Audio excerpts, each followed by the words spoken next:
मुहर्रम के ताजिया जुलूस में दिखा भारत तिवारी का पोस्टर। मधुबनी में न्याय की मांग के साथ भाईचारे का भी संदेश। नमस्कार, आप देख रहे हैं सिटी पोस्ट लाइव। मैं हूं सृष्टि राज।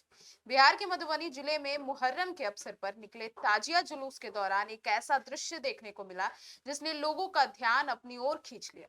नगर थाना क्षेत्र में आयोजित जुलूस में पारंपरिक ताजिया के साथ स्वतंत्रता सेनानी शहीद भगत सिंह और चर्चित भरत भूषण तिवारी की तस्वीरें लगाई गई थी। इस दृश्य को लेकर इलाके में चर्चा भी शुरू हो गई। हम भी आपको स्क्रीन पर लगातार दिखा रहे हैं, क्योंकि आमतौर पर ताजिया जुलूस धार्मिक और ऐतिहासिक प्रतीकों का साथ निकलता है, जबकि इस बार इसमें न्याय की मांग से जुड़े एक सामाजिक संदेश भी देखने को मिला। जुलूस में शामिल कुछ लोगों का कहना था कि भरत भूषण तिवारी के मामले में निष्पक्ष जांच होनी चाहिए।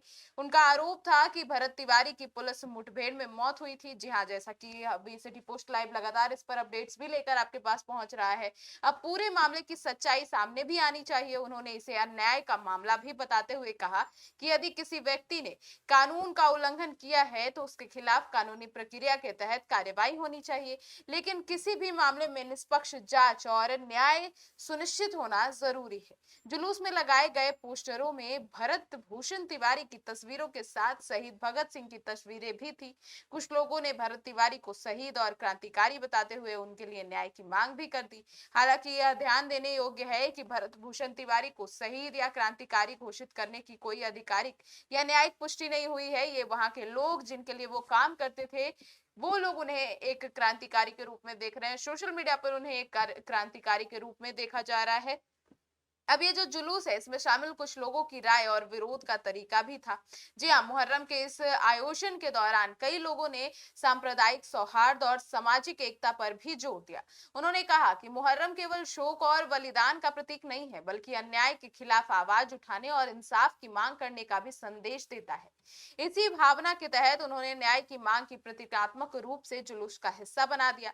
जुलूस में शामिल लोगों ने यह भी कहा कि हिंदू और मुस्लिम समुदाय के लोग वर्षों से एक दूसरे के पर्व और त्योहारों में सहयोग करते रहे हैं। उनका उद्देश्य किसी प्रकार का विवाद पैदा करना नहीं है, बल्कि यह संदेश देना था कि अन्याय के खिलाफ समाज को एकजुट होकर आवाज उठानी चाहिए।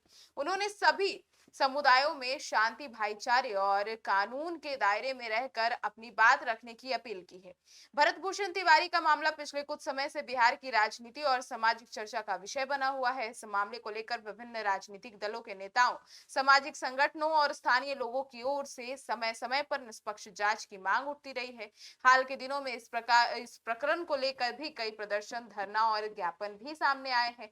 मधुबनी के मुहर्रम जुलूस में भरत तिवारी की तस्वीर लगाए जाने की घटना ने इस बहस को एक नया आयाम दे दिया है। एक धार्मिक आयोजन के दौरान न्याय की मांग का यह स्वर चर्चा का विषय बन गया है। अब फिलहाल इस घटना को लेकर प्रशासन की ओर से कोई आधिकारिक प्रतिक्रिया सामने नहीं आई है। वहीं स्थानीय लोगों का कहना है कि उनका उद्देश्य केवल अपनी बात शांतिपूर्ण और लोकतांत्रिक तरीके से रखना था। इस पूरे घटनाक्रम ने एक बार फिर से सवाल खड़ा कर दिया है कि चर्चित मामलों में निष्पक्ष जांच, न्यायिक प्रक्रिया और कानून के शासन पर समाज की अपेक्षाएं कितनी महत्वपूर्ण होती है। साथ ही यह भी स्पष्ट हुआ है कि धार्मिक आयोग के दौरान भी लोग सामाजिक और न्याय संबंधित मुद्दों को शांतिपूर्ण ढंग से उठाने का प्रयास कर रहे हैं। आपकी क्या राय है भरत भूषण तिवारी को लेकर? लगातार बताते रहिएगा और इस पर लगातार अपडेट्स लेकर सिटी पोस्ट लाइव आपके पास पहुंच भी रहा है। उसके लिए जुड़े रहिए हमारे साथ और देखते रहिए सिटी पोस्ट लाइव। धन्यवाद।